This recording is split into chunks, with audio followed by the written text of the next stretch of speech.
The Nankin Township Monitor, issue number 5. Henry Ward's escape. Good evening. I'll see you some other time. Such were the words of bondsman Baxter as he came face to face with escaped Wayne County Asylum charge Henry Ward, son of the late Detroit millionaire industrialist Eber Brock Ward, who was pointing a pistol at his breast in the bedroom of the insane man's mansion on Ford Street in Detroit. Ward had recently been transferred from the asylum at Kalamazoo to the one in Wayne, and despite what he called a place with geniality, friendly greeting, enlarged library for man and beast, and strychnine enough to dip your pistol in till doomsday.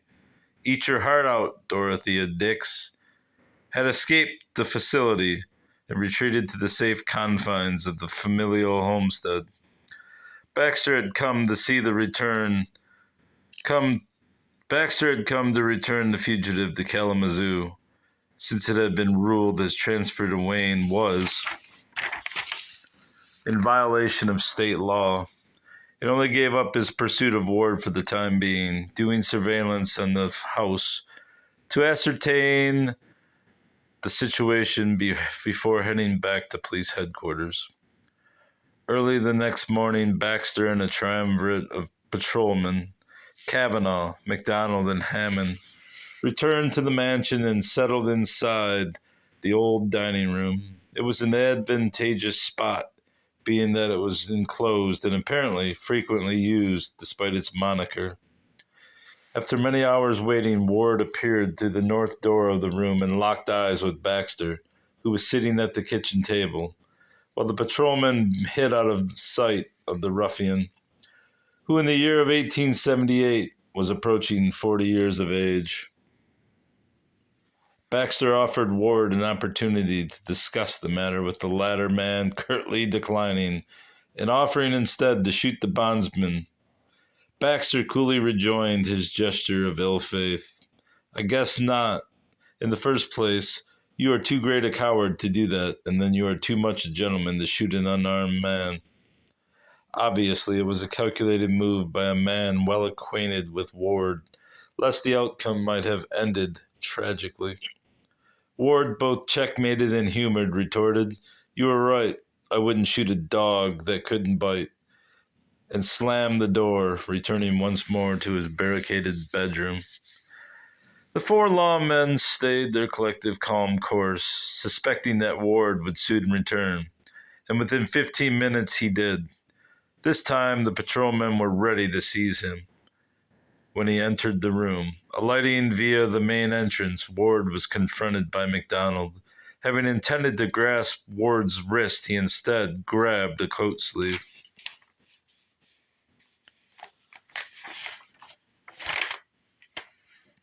Allowing for the madman to fire a shot. McDonald was fortunate not to have been hit, as his arm came into contact with Ward's just before discharge, sending the bullet into a baseboard behind him. Ward was subsequently contained after an intense struggle and taken to the police station. There, a Detroit Free Press reporter questioned him on the matter of his sanity, mutual old friends, and world affairs, among other things, to which Ward rationally answered that his mind was healthily engaged, though a bit defiant. Mind you, this was a man who once threatened to murder a lawyer during court proceedings contesting his father's will, after said counsel impugned the character of his deceased mother.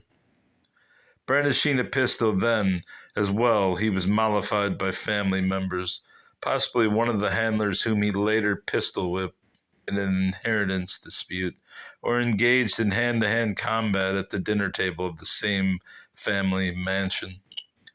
Ward reminisced lightly with the reporter, though in a concerned manner that showed him to be both intelligent and affable, and worthy of his family's social status.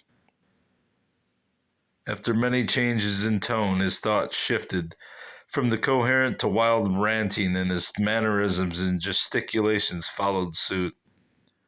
It was obvious to the reporter, though not so much to my own way of thinking, that Ward's mind had gone tuft hunting.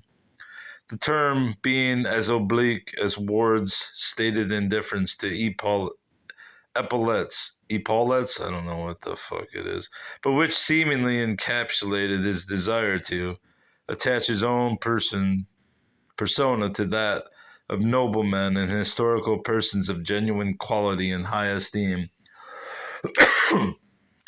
Ward's comments about the Wayne County Asylum, as well as the one at Kalamazoo, where he would spend the remainder of his life, are in line with the documented ill treatment of the time in asylums. Though Ward didn't say anything nefarious about Wayne's asylum, other than he thought continuously of escaping it, but rather saved his wrath for Kalamazoo's. He claimed that the keepers, and I'm assuming that he meant the attendants rather than the superintendents, were brutalizing the poor creatures out there, and that he'd rather be shot than go back.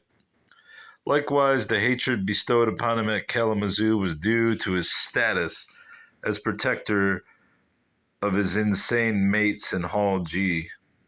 A notion that has some validity, as Ward used monies from his trust fund to supply his ward with various delicacies such as bushels of fruit and other treats they wouldn't otherwise receive. After nearly a dozen years at Kalamazoo, he died on December 12, 1890, at the age of 49. Despite being the eldest of Eber Ward's children with his wife Polly, he outlived 5 of the 7 siblings, most of whom did not reach even their late 20s, with only his sister Lizzie, who was also institutionalized, living to old age, and none achieving success. His half-siblings, Clara and Eber Jr., also died relatively young, she at 43 and he at age 48. Clara became a teenage dollar princess to the Prince of Chimay, more a title of lineage than of nobility, and the union turned scandalous in the press when she eloped with a gypsy fiddler. She lost custody of her 2 children and became a bawdy entertainer to help finance an extravagant lifestyle that ended in misery, despite her vast inheritance, which she spent with reckless abandon. For more information on the Ward children and family, visit blah blah blah blah.